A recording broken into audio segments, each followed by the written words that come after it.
Bom dia, pessoal. Bom, antes de mais nada, obrigada aí, Alberto, e todo o pessoal da TISA aí pela organização. Estou torcendo também para dar tudo certo. Quando ano passado você fez a enquete sugerindo temas e eu sugeri esse tema, eu não sabia que isso ia virar um bumerangue e ia voltar para mim. Então o desafio é duplo, porque eu que achava que era um assunto interessante de se falar para os pediatras, para quem atende adolescente, adulto jovem também, e, no entanto, você virou a moeda e falou, Marina, vou convidar você para falar sobre isso. Então, vamos lá, tomara que dê tudo certo aqui. Bom, falar sobre esse assunto, eu não posso deixar de fazer uma lembrança para um dos grandes mestres que eu tive, que é nosso amigo, Dr. João Paulo Lotufo. Há 25 anos atrás, quando eu entrei no primeiro ano de residência, que foi quando eu o conheci, ele foi a pessoa que plantou a sementinha na minha cabeça da importância de falar sobre tabagismo na consulta pediátrica. Naquela época era falar, perguntar para os pais, né? Perguntar para as pessoas que habitam na mesma casa se essa criança estava sendo, essa criança, esse jovem, esse adolescente estava sendo exposto ao tabagismo passivo ou não, né? Lembrar que hoje em dia o tabagismo passivo, não só com o cigarro convencional, como com o cigarro eletrônico, a gente fala também da third exposure, quer dizer, o produto que se degrada e cai nas superfícies, no chão que essa criança engatinha, na mesa por onde essa criança passa, vai ter também substâncias derivadas do tabagismo. E aí eu queria fazer uma homenagem ao trabalho muito bonito que o João Paulo faz em escolas e ampliou a sua rede de atuação, não ficou só no tabagismo, está indo para a questão de drogas e de outras coisas também, né? E vamos entrar aqui de fato na aula, né? O que é essa sigla EVALI? É esse e-cigarette ou Vaping Product Associated Lung Injury. Então, é a lesão pulmonar secundária ao uso do cigarro eletrônico ou produtos de vaping, porque vocês vão ver que eu vou mostrar para vocês que existe uma infinidade de dispositivos hoje em dia que os nossos jovens e adultos usam para fumar os mais variados tipos de substância, tá? Em 2007, nos Estados Unidos, esses dispositivos alternativos para fornecimento de nicotina sem a fumaça de tabaco foram introduzidos, né? E, inicialmente, isso pareceu até uma coisa interessante, e eu trouxe aqui uma curiosidade, que isso chegou, inclusive, no Reino Unido, a ser orientado pelo NHS como uma alternativa, né? Esse dispositivo chegou a ser usado como uma alternativa para o tratamento de cessação antitabágica, né? Entre 2013 e 2014, até mesmo alguns médicos chegavam a prescrever isso como reposição de nicotina, tá? Só para vocês verem como o mundo dá voltas, né? Já o que a gente vê é que são vários tipos de dispositivos que são desenvolvidos para aerolizar um líquido que é então inalado ou vaporizado pelo esse paciente, tá? Geralmente, o dispositivo, ele tem uma estrutura com 4 componentes. Ele tem a bateria, o reservatório para essa fórmula líquida que vai ter a substância e os aromas, os flavors que o usuário vai inalar, uma câmara vaporizadora com elemento de aquecimento ligado a uma peça bucal que é o que o usuário vai colocar na boca para inalar. Então aqui é um esqueminha simples, né? Então aqui esse é um e-cigarette de primeira e segunda geração, acho que esse é de primeira. Você tem aqui a bateria, aqui você tem um elemento de aquecimento, aqui você tem um reservatório para o líquido, né? Então, com esse aquecimento, isso é vaporizado e o paciente inala aqui através da peça bucal. Se a gente for ver, então, existem, na verdade, já vários, né? Os primeiros, eles eram os ciga-like, eles eram literalmente dispositivos que se assemelhavam a um cigarro, né? Eles não podiam ser customizados e eles já vinham prontos para uso. A partir daí, começou a ter outros tipos, né, esse pen type, depois esse ego type, que a gente vê um pouquinho mais, os pods e os mods e o vapes, né. Aqui nessa outra tabelinha a gente vê um pouquinho melhor, tá, só para vocês saberem, a gente vê bastante na Europa esse tipo, né, e esse outro tipo, que é o third generation. Esse aqui parece que consegue produzir uma quantidade de substância que o paciente inala até maior, e o Juul, né, o modelo Juul, que parece um pendrive, né, que é o que foi mais associado à doença aí no final de 2019, tá? Geralmente, para esse Juul, você tem esses pods que contêm ou a nicotina ou o óleo de cannabis, o canabidiol, tá? Esse outro aqui vai ser o reservatório com líquido, esses aqui é com líquido, esses aqui usam esses cartuchinhos aqui para você poder, que são cartuchos descartáveis, que você usa, enfim, e acabando ele compra um novo para repor, né? Então, se a gente vê, são vários tipos de dispositivos, né, e a gente vê isso sendo usado amplamente. Eu queria chamar a atenção para vocês que esse dispositivo aqui, tipo pendrive, meu filho de 13 anos diz que tem vários colegas na escola que tem, e que ele tem certeza que os pais não fazem ideia, que provavelmente essas crianças compraram na internet, e o pai olha lá espetado no computador da criança e acha que é um pendrive, porque literalmente você vê isso espetado no computador, o que parece é que é um pendrive. Então, esses dispositivos, eles servem para inalação de nicotina, assim como eu já falei com derivados dos cannabis, como substitutivo ao tradicional cigarro de maconha, tá? A composição do aerosol inalado vai depender dos ingredientes que a gente tem no líquido usado nesse reservatório, vai depender também das características de aquecimento, alguns aquecem mais, né, vão ter uma combustão maior e vai até produzir mais substâncias, então vai depender também de qual temperatura o dispositivo alcança, tá? Esses dispositivos, ao longo dos anos, eles foram mudando em forma, aparência, tamanho e na capacidade de receber múltiplos variados aromas, ficando ainda mais eficazes, né, e mais atraentes para essa população mais jovem, principalmente adolescentes e adultos jovens. O surgimento do dispositivo em formato de pendrive, esse que você carrega por USB, principalmente o Juul, que foi o que ficou mais popularizado, teve muita popularidade entre os alunos do ensino fundamental e ensino médio.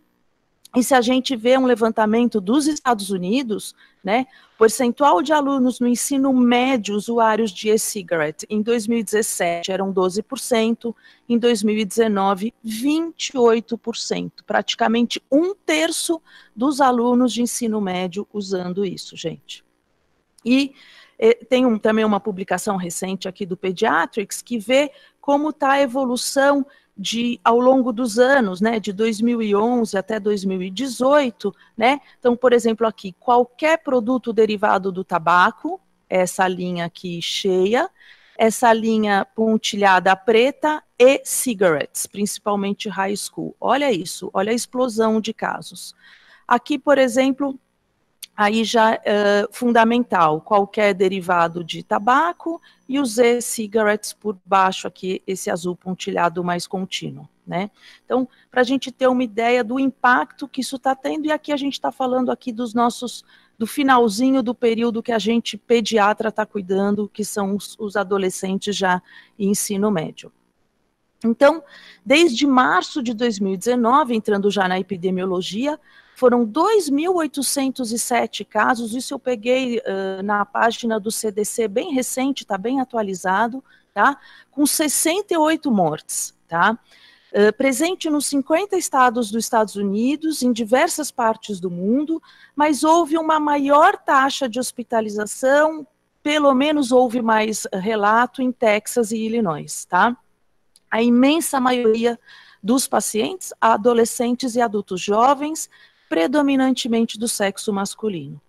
Existe também uma grande dúvida na literatura da possibilidade de subnotificação, principalmente no começo da doença, porque havia o desconhecimento da doença pelos profissionais de saúde, e eu pergunto a vocês, pediatras, quanto vocês atendendo uma pneumonia aguda no pronto-socorro, perguntam se essa criança vinha com algum hábito tabágico, e além de tudo, essa criança ou adolescente, se tiver na companhia do pai e da mãe, talvez não vá contar.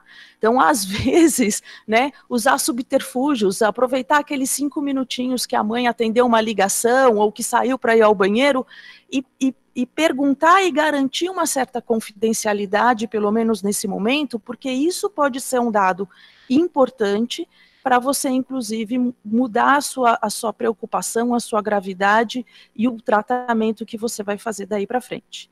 Então, a definição para você ter essa doença, você precisa ter garantido o uso nos últimos 90 dias de algum dispositivo inalatório, os e-cigarettes, os vapors, e inclui também aqui o dumping, que eu vou falar um pouco mais por cima para vocês, que era uma coisa que realmente eu também desconhecia, tá? Mais tarde eu vou explicar para vocês o que é esse dumping. Ou tem um outro nome, BOMP, tá? Ter as alterações radiológicas, que são as mais variadas possíveis, eu vou mostrar para vocês várias radiografias e tomografias como exemplo, tá? E sempre afastar qualquer possibilidade, principalmente infecciosa, e depois cardíacas, imunológicas e neoplásicas mais raramente. Mas principalmente o que todos os artigos falam, afastar doenças infecciosas como causa desse evento agudo pulmonar.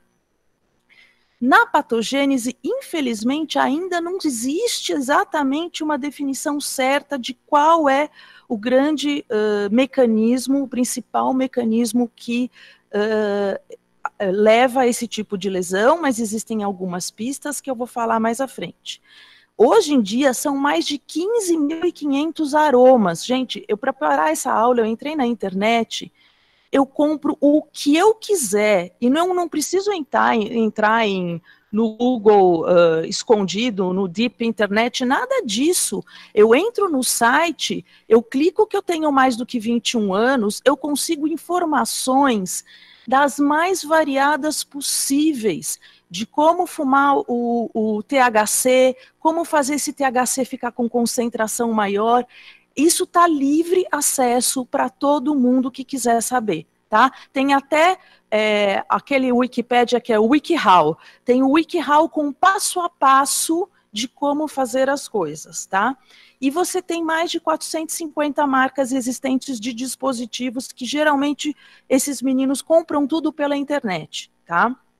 Essas altas temperaturas podem gerar a produção de componentes ainda mais lesivos, como os formaldeídos, né, sabidamente cancerígenos, 5 a 15 vezes mais que o cigarro convencional, a acroleína, acetaldeído, mais estresse oxidativo, mais mediadores inflamatórios e também dano dessas células epiteliais respiratórias. Há também a possibilidade da mistura de outras substâncias, além da nicotina e do cannabis, que podem gerar ainda outros produtos tóxicos desconhecidos, como os próprios solventes e potenciais contaminantes, porque isso não passa por um FDA, não tem uma vigilância, essas fábricas produzem, talvez no quintal da casa de alguém está lá produzindo um aroma, um flavor para essas jovens inalarem, né? Além de ter também metais pesados e partículas ultrafinas que também vão estar sendo depositadas aí no pulmão desses usuários.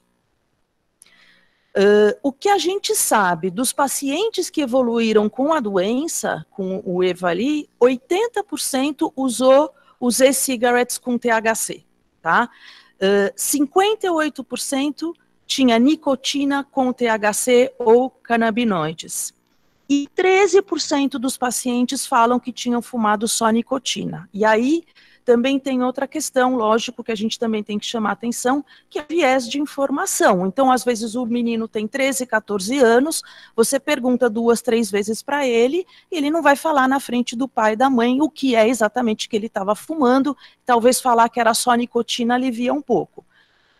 Por que eu estou falando isso? Porque os estudos sugerem, apontam cada vez mais que o potencial maior é a presença do acetato de vitamina E, tá? E o acetato de vitamina E, ele foi muito mais frequente, ele é muito mais frequente nos preparados com a base de cannabis, do que só aqueles que têm só nicotina, tá? Nesse estudo que foi feito lavado broncoalveolar, broncoscopia com lavado broncoalveolar em 51 pacientes, 94% deles tinham essa deposição do acetato de vitamina E no pulmão. Ele não conseguiu comprovar causa e efeito, porque foi um estudo retrospectivo, eles partiram da doença para olhar se o paciente tinha essa vitamina E no pulmão, e não foi um estudo ao contrário, não foi um estudo prospectivo, mas teve uma forte associação entre existir o acetato de vitamina E depositado no pulmão e a evolução para a doença. Quadro clínico geralmente são jovens, né, a faixa etária mais prevalente de 19 a 27 anos, sendo que 16% menores de 18 anos, sempre em todas as idades, geração, predomínio do sexo masculino. Os sintomas gerais presentes são febre, calafrios, cerca de 70%, 80% dos casos, uma inflamação muito importante nesse pulmão, tá? De ponto de vista gastrointestinais, náuseas, dores abdominais e respiratórios, falta de ar, tosse, dor pleurítica e raramente hemoptise. Esse paciente chega no pronto-socorro com quadro agudo, com lesão difusa bilateral, que eu vou mostrar mais à frente, hipoxêmico, né, e a princípio vai ser tratado como um quadro infeccioso agudo até prova o contrário. Então, geralmente ele vem com taquipneia, taquicardia, febre, a queda da saturação, e chama atenção isso, gente, 15 a 30% vai precisar de suporte de ventilação mecânica, 65 a 70% desses que chegam no pronto-socorro vão precisar ir para a UTI para pelo menos ter um suporte de ventilação não invasiva. Então, de cada 10 neguinhos que chegar com essa lesão no pulmão, 7 vão internar numa semi-UTI. Então, assim, é uma doença que, quando faz mal para o paciente, é um mal bastante grave, tá? E na internet, vários desses pacientes que tiveram a doença liberaram as histórias, publicaram, fizeram apelos, como uma tentativa de chamar a atenção, tá? Então, esse jovem, por exemplo, de 20 anos, atleta, ele foi fazer faculdade, e no primeiro ano de faculdade ele começou a fumar intensamente os e-cigarettes, e evoluiu com esse menino que é forte, bem nutrido, evoluiu com um quadro gravíssimo, ficou 5 meses hospitalizado, saiu do hospital com traqueostomia, né, e ele chama bastante atenção, faz um apelo muito grande com a ajuda dos pais para a situação que ele viveu, que ele gostaria que isso não se repetisse com mais ninguém. Além do caso dele, gente, tem muitos casos, teve um caso, inclusive, que foi para transplante pulmonar. Então, assim, é uma doença muito grave. Na radiologia, o que a gente tem? Opacidades tênues e consolidações bilaterais. Chama atenção que o padrão é geralmente bilateral. Na tomo, o mais comum é um cometimento bibasal in vitro fosco, tá? Com presença de opacidades que podem, muitas vezes, poupar a região subpleural. Eu vou mostrar isso para vocês. Mas, como vocês verão a seguir, o acometimento é bem diverso, não tem alteração radiológica patognomônica da doença, tá? Então, esse, por exemplo, você tem um jovem de 17 anos do sexo masculino, e como vocês podem ver aqui, talvez nesse corte esteja melhor. Ops. Perdi a seta. Aqui você vê que ele poupa um pouquinho mais essa região subpleural para depois ter essas opacidades. Isso não é infrequente da gente ver em vários relatos de caso, tá? Essa pequeno, como se poupasse a periferia do pulmão, essa região subpleural, para depois ter o acometimento da doença, tá? Nesse outro aqui, um jovem de 20 anos, do sexo masculino, com dano alveolar difuso, que internou com hemoptise, tá? Então, vocês veem as lesões bem difusas, bilaterais, né? Um acometimento bem importante. Esse outro jovem fez uma lesão pulmonar aguda, de 20 anos, menino também, né? E aqui um dano bem intenso, como vocês podem ver, bastante lesão pulmonar, a radiografia, né? Ele acabou sendo canulizado porque ele precisou ir para ECMO, tá? Então, pacientes de bastante gravidade. Esse aqui, desculpem, é um exemplo de uma pessoa mais velha, mas só para vocês verem a variabilidade de manifestação da tomografia, né, um homem de 56 anos, com uma insuficiência respiratória e uma lesão pulmonar aguda, né, esse relatava que era só nicotina, tá, então vocês veem a lesão pulmonar bilateral, né, com traves, com áreas que lembram talvez áreas de atelectasia, talvez um pouco de acometimento aqui de interstício também. Essa outra mulher de 49 anos, que evoluiu mais com um quadro de pneumonia intersticial de células gigantes, ela fumava o vaping com THC, né, com derivados do cannabis, e tinha essas opacidades em vidro fosco, relativamente simétricas, né, perilobulares, envolvendo todos os lobos pulmonares, bilateral.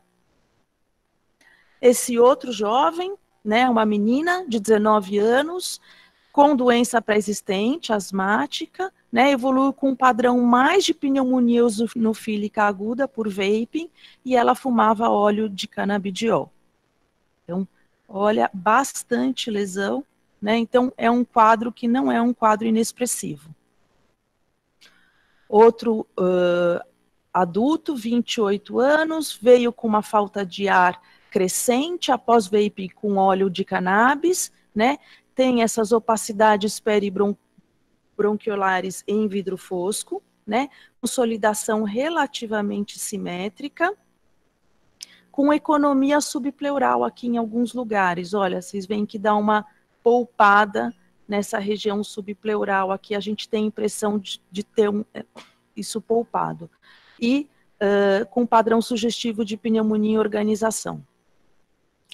A pneumonia em organização eu vi mais relatos nos adultos, mais do que nos jovens, tá? Essa outra menina, 16 anos, usava o cigarro eletrônico há 1 ano, com tetrahidrocanabidiol, e daping por 2 meses, tá? Eu vou falar para vocês depois o que é o daping, é um jeito deles concentrarem mais a quantidade de droga que eles vão usar, tá? Isso pode dar uma intoxicação aguda bem forte, eu não estou falando das manifestações neurológicas, mas pode ter uma intoxicação pelo cannabis bem importante. Ela apresentou de sintomas tosse, perda de peso, náusea, vômito por 3 semanas, e na radiografia, opacidades em vidro fosco simétricas, bilaterais, com consolidação, predominância em lobos inferiores, né? Na tomo, essa opacidade bilateral, com vidro fosco, também poupando aqui essa região subpleural, né? Acho que se tiver que guardar uma imagem para lembrar, é essa coisa dessa definição aqui, dessa economia ou dessa lesão poupar essa região subpleural, tá? Aí eu fui atrás do que era o dumping, porque eu vou ser bem honesta com vocês, eu não sabia o que era, né? E aí eu fiquei bastante assustada, porque na verdade é um jeito deles tornarem uma pequena quantidade de droga mais potente, tá? É mais ou menos isso pelo que eu entendi, tá?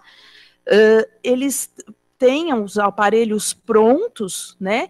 Que é, isso aqui eu tirei do WikiHow, ensina o passo a passo como o paciente, como o usuário faz para usar, tá? E eles ensinam na internet vários modelos caseiros que os próprios pacientes, usuários, podem fazer com garrafas PET, as mais variadas possível, até com garrafinha de mel eu achei, tá? Então, eles colocam a água aqui, eles colocam a droga aqui, eles acendem a droga enquanto eles fazem uma inalação bem forte aqui, para concentrar aqui a fumaça. E depois, eles, pelo que eu entendi, eles fazem isso várias vezes, e quando está com uma quantidade boa de fumaça, eles fazem como que técnica de inalação da bombinha. Eles expiram totalmente o ar até capacidade residual funcional, inspira até capacidade pulmonar total com a droga e faz uma apneia, tá? Então, eles vão aumentar a deposição pulmonar da droga, como eu faço com as minhas bombinhas, os meus sprays de medicação, né? Aqui para o mal, no meu caso, com as medicações para o bem, né? Na patologia, o que a gente tem é também assim como vocês viram nas radiografias e nas tomografias, manifestações bem variadas, na patologia, os padrões encontrados são bastante variáveis, desde pneumonia lipoídica, pneumonia aguda eosinofílica, pneumonite de hipersensibilidade, hemorragia alveolar difusa, padrão de SARA, eu não soube traduzir isso, porque seria uma bronquiolite respiratória associada a uma doença intersticial, pneumonia em organização, pneumonite granulomatosa, e eu acredito que tem a relação também, porque esses jovens fumam os substratos dos mais variados possíveis, e cada um também vai ter a sua reação individual. Eu vou fazer uma pneumonite de hipersensibilidade, porque ali no meio tinha uma substância, um substrato que iria me permitir isso. Eu sou mais atópico, eu vou ter uma resposta mais alérgica, enfim. Então, acho que tem essas variabilidades todas, né? No manejo do paciente, geralmente vai entrar sempre a cobertura antibiótico terápica para os agentes de pneumonias mais comuns para a faixa etária, a região que você mora, etc. Entra corticosteroide, tá? Ele ajuda, mas não é uma maravilha, geralmente na metilprednisolona de meio a 1 miligrama por quilo por dia. Eles chegam em doses máximas de 125 a 500 miligramas por dia, tá? E todo o suporte ventilatório não invasivo, invasivo e ponderar até ECMO, nesses casos mais refratários ou nesses casos mais graves, tá? Uma outra coisa que eu achei muitas figuras de queimadura. Essas baterias, pelo que eu entendi, podem explodir no bolso, na bolsa, e até mesmo na boca. Essa imagem, infelizmente, não ficou muito boa, mas é um dos meninos que faz campanha anti-vaping na internet. Ele perdeu 4 dentes, gente. O dispositivo estourou na boca dele, né? Então, tem verdadeiras tragédias, tem queimaduras extensas em coxa, paciente que vai para conduta cirúrgica, figuras bem feias, eu não pus aqui porque não acrescenta muito. E o que eu queria chamar a atenção para vocês, que foi uma das coisas que mais me chocou preparando essa aula, eu andei passeando nesses sites na internet.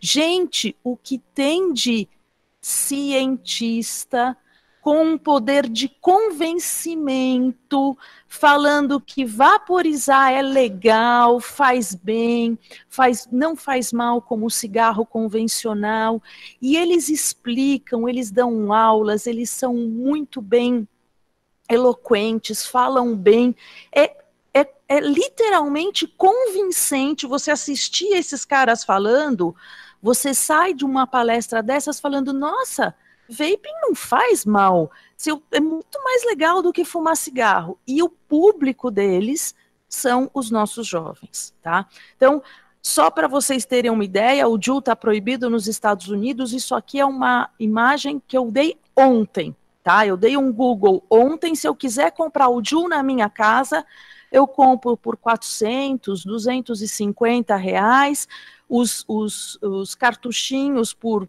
150 a 200 reais, dependendo do sabor, né, do flavor, do aroma ou do tipo, tá? Então, é aquilo que meu filho falou, os amigos de 13 anos dele fumam JUUL na escola, tá? Então, o acesso é muito, muito, muito fácil, tá? Essa menina foi uma outra que fez essa campanha, ela, durante o período da UTI, ela fez várias postagens, Instagram, Facebook, e pedia, inclusive, para as pessoas divulgarem. Hoje em dia ela está super bem, é esportista, voltou a praticar esporte, está curada, mas ela passou por um perrengue danado na UTI também, e ela fala que se ela soubesse que ela corria esse risco, ela jamais tinha tragado a primeira vez, né? Como uma última homenagem, eu queria falar desse grande meu ex-professor, professor José Rosenberg. Foi um ex-tabagista e foi a primeira pessoa que plantou em mim, na faculdade, a sementinha da campanha e da importância da campanha antitabágica, da conscientização das pessoas, da importância dos males do cigarro, né? Ele era pneumologista, lógico, ele falava principalmente dos males pulmonares, mas falava também, na época ainda, de todas as complicações cardíacas, aumento de taxa de câncer, neoplasias, etc. Então, nesse momento de pandemia, acho que a gente inaugurou aqui um novo formato, né? Desculpa se eu errei um pouco aí no timing, eu fiquei um pouco ansiosa em fazer essa aula online, Alberto e plateia, né? Mas eu queria agradecer aí a confiança que vocês tiveram em mim, eu queria plantar a sementinha em todos os pediatras para lembrar: quadros respiratórios agudos, o seu paciente pode ter 12, 13 anos, ele pode já estar usando um vaping, um vapor ou qualquer coisa assim, tá bom? Acho que é isso, Alberto, não sei se você quer abrir aí o microfone. Marina, muito obrigado, foi excelente. Quando eu te chamei, eu tinha certeza que eu não ia me arrepender, que você é a nossa luz nesse assunto. Para quem não sabe, a Marina foi parte aqui da equipe da Pneumo do ICR por muito tempo e dá um suporte danado para a gente no consultório com pacientes pneumológicos.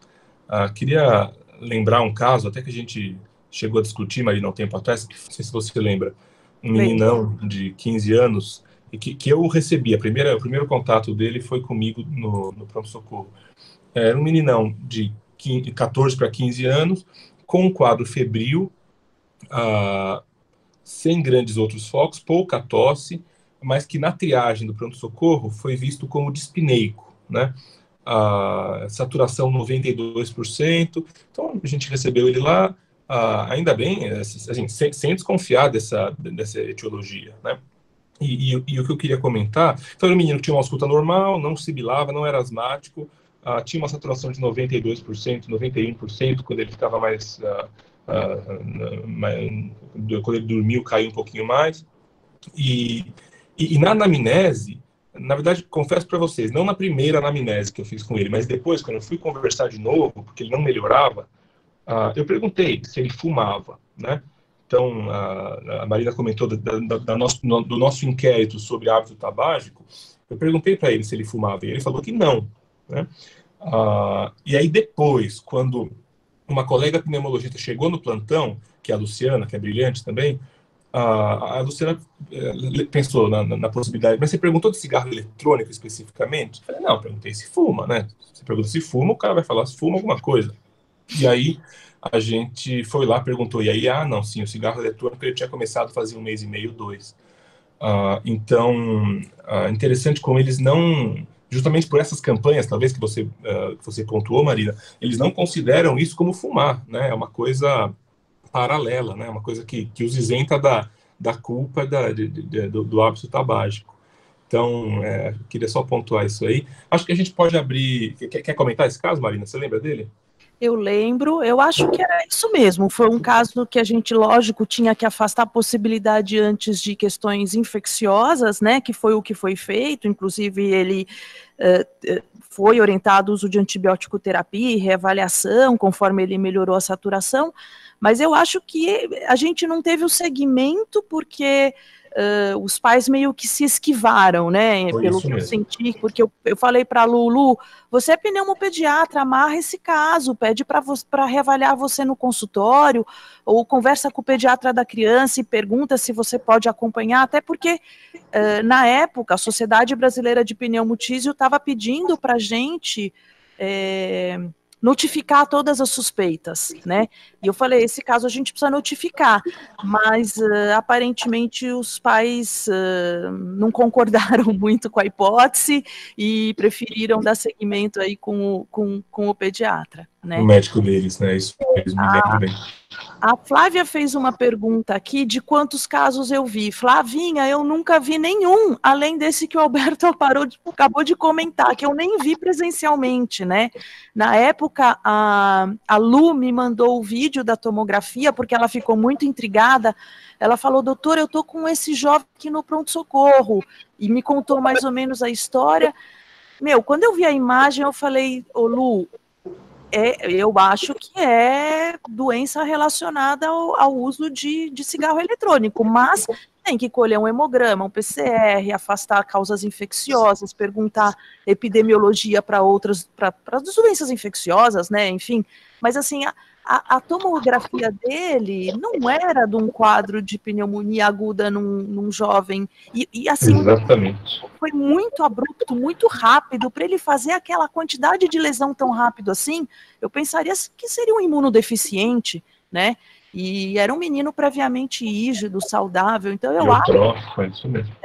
É que assim, com ou sem ou apesar do médico, provavelmente ele com antibiótico e parando de usar em casa, e o corticoide que vocês deram via oral, curou, né? Assim, Agora, eu acho super obrigada, Marina, adorei a aula, mas deve ser muito diagnosticado e talvez não tenha nem caído a ficha para o adolescente que ele tem que parar de usar, né? Isso que eu acho que talvez a gente tenha que estar mais ligado nisso, nesse antecedente, porque senão a gente não vai orientar corretamente, vai passar como um menino e ele vai continuar usando esse fundo, né? Deu para ouvir? Deu sim, Flávia. É isso mesmo. Acho que a ideia principal era exatamente um alerta, porque é uma coisa que eu acho que passa muito despercebido no dia a dia do consultório, sim. Aqui no ambulatório do Instituto da Criança, que eu ainda venho como voluntária, não é infrequente a gente pegar adolescente asmático e... É engraçado, às vezes a mãe sai para pegar um remédio, volta, e no que você faz um inquérito, mais um approach mais individual, aparece, né?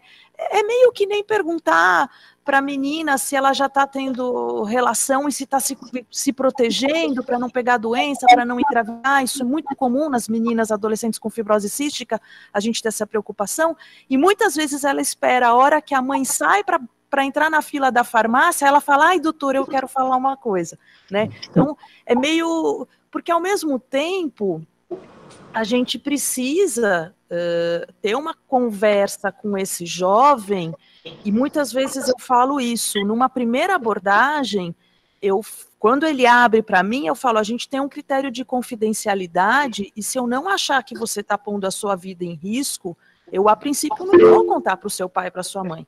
Porque senão também eu nunca vou conseguir a confiança desse jovem e a possibilidade de poder convencê-lo que isso não é bom. Agora, esses apelos na internet que esses jovens fizeram, eu acho que ajuda muito, porque são chocantes. Eu não achei, porque na época circulou um vídeo de um menino em ECMO, tá? Um menino desses norte-americano em ECMO, ele fez um vídeo dele mesmo, ele falando, e o apelo dele para os meninos não fumarem. Eu procurei esse vídeo para colocar aqui na aula, porque esse vídeo era impressionante, mas infelizmente eu não achei. Eu não lembro se era Instagram, Facebook, eu perdi. Ô, Marina, posso só ler algumas perguntas que estão mandando por escrito? Você quer falar mais alguma coisa, Flávia? Desculpa. Não, eu só pensei que fazer uma campanha em escola. Se não sei. Campanha em escola, isso? Educativa, isso. Sobre campanha em escola, eu acho que o João Paulo faz um trabalho bem legal. Ele faz o tal do Dr. Bartô, ele faz palestras em várias escolas, mas eu vou ser bem honesta com você, Flávia, depois desse relato pessoal do meu filho, eu fiquei com muita vontade, depois que eu tivesse preparado esse material para a aula, de eu escrever um e-mail para a diretoria da escola do meu filho em especial, como um alerta. Eu pensei em escrever um texto padrão, e já surgiu um pouco dessa ideia junto com a Renata Mascaretti, que é neonatologista, num grupo que a gente tem de WhatsApp. Ela falou: Marina, vamos fazer um documento oficial da SPSP, de forma que a gente pudesse divulgar para as escolas. Escolas, eu acho que de ensino fundamental 2 e ensino médio. Legal. Roberto, vamos às perguntas. Vamos. Tanto a Rafa da Nefro como a doutora Aurora, que é a nossa diretora clínica, mandaram perguntas sobre a relação do tempo de exposição, quantidade de exposição, dose de exposição com o grau da lesão. Existe essa correlação, Marina? Então, não consegui essa informação, mas o que alguns estudos de relatos de caso falam, parece que quando a carga tabágica aumenta, o cara começa a fumar uma quantidade maior, é que aparece essa lesão. Então, por exemplo, aquela menina que fumava o cigarro eletrônico, quando ela começou a fazer o dumping, um dos casos que eu mostrei, foi que ela fez a lesão pulmonar. Talvez ela já tivesse uma lesão pulmonar incipiente, mais leve, que não chegasse a dar um desconforto tão importante. No momento que aumentou muito essa carga tabágica, né? Enfim, não é bem tabaco, mas porque geralmente é relacionados ao derivados de cannabis, gente, tá? Na grande maioria. Então, quando aumentou essa carga do canabidiol, do THC, ela acabou fazendo essa lesão pulmonar.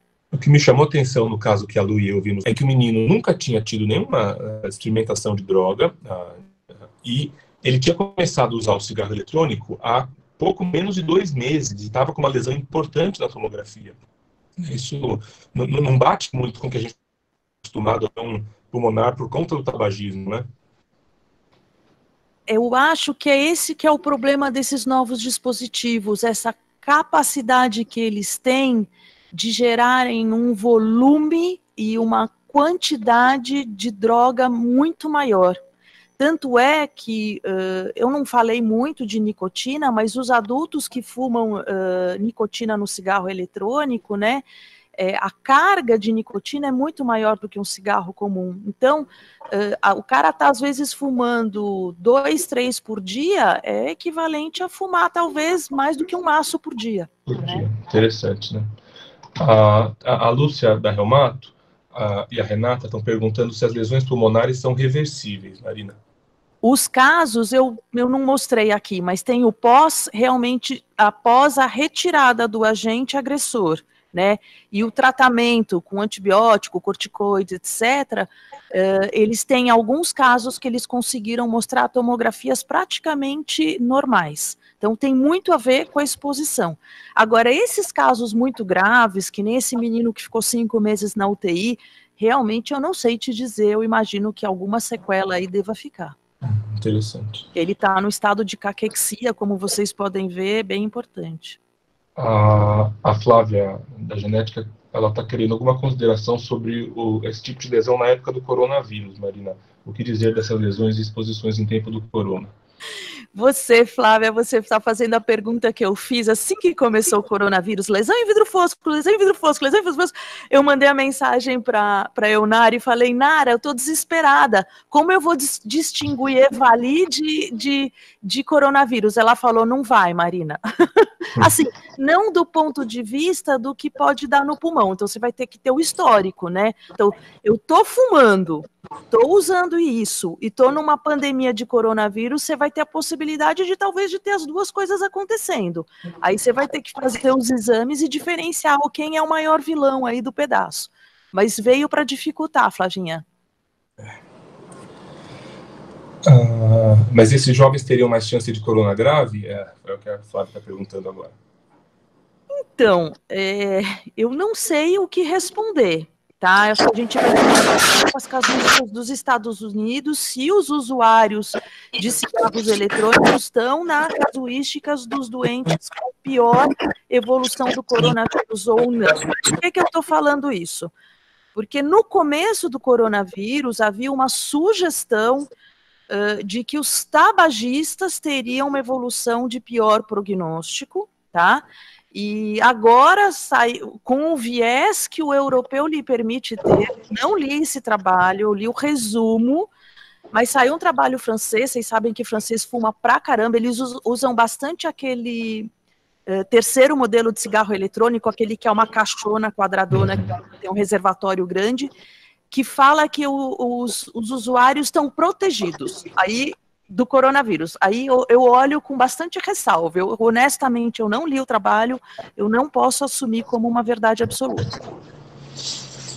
Alguém quer abrir áudio para falar? Ia ser legal ouvir a voz de mais gente.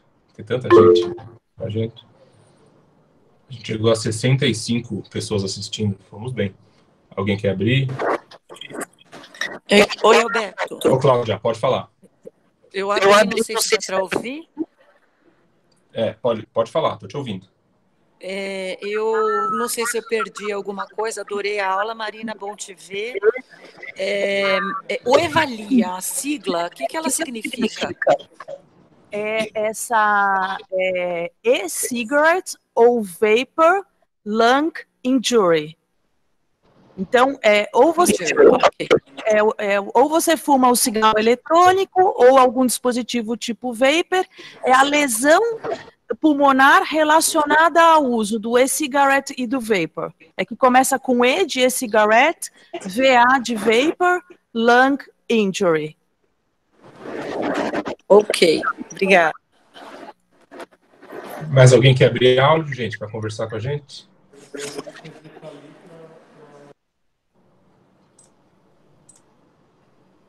Muito bem. Então, agradecer de novo a Marina. Acho que foi uma experiência super legal, me diverti bastante, aprendi bastante e fico satisfeito de que o método funcionou. E Marina, você vai ser chamada mais vezes para vir falar com a gente. Então tá bom. Obrigada aí pelo convite. Obrigada à plateia que foi tão cobaia quanto eu. É isso mesmo. Espero que vocês tenham aproveitado.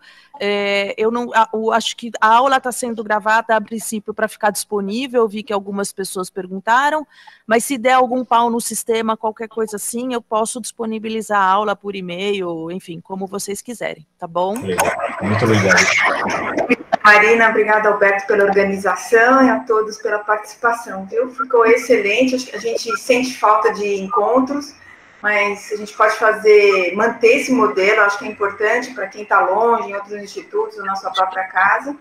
Quando isso tudo acabar, acho que a gente podia fazer uma mistura, né, Alberto, de presencial fazer um híbrido que deu super certo. A gente está aprendendo a usar, né, fecha o microfone, escreve a pergunta. Eu acho que algumas coisas boas estão acontecendo de tudo isso, e essa é uma delas. Obrigada, então, para todos, bom trabalho. Obrigado, gente. Obrigado, Marina. Obrigado, pessoal. Bom dia para vocês.